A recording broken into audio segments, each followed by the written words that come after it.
നിങ്ങൾ എന്തൊക്കെ പറഞ്ഞാലും വീടി ജനങ്ങൾക്കൊപ്പം പെൻഷൻ വർദ്ധിപ്പിക്കുന്നത് 3000 രൂപയായി വർദ്ധിപ്പിക്കുമെന്നെല്ലാം പറഞ്ഞിരുന്നു. പക്ഷേ ഇത്തരം ഒരു പ്രഖ്യാപനം സ്വാഭാവികമായിട്ട് ബഡ്ജറ്റിൽ വന്നില്ല.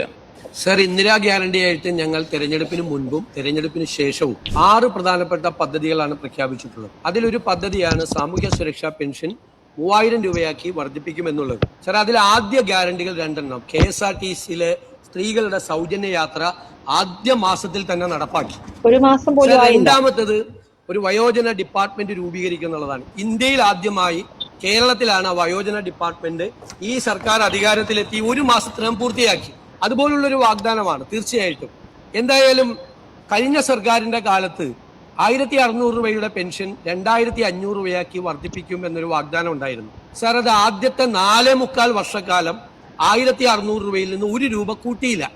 4.25 വർഷമായപ്പോൾ തെരഞ്ഞെടുപ്പിന്റെ തൊട്ട് തലയാഴ്ചയാണ് 1600 രൂപ 2000 രൂപയാക്കി വർദ്ധിപ്പിച്ചത്.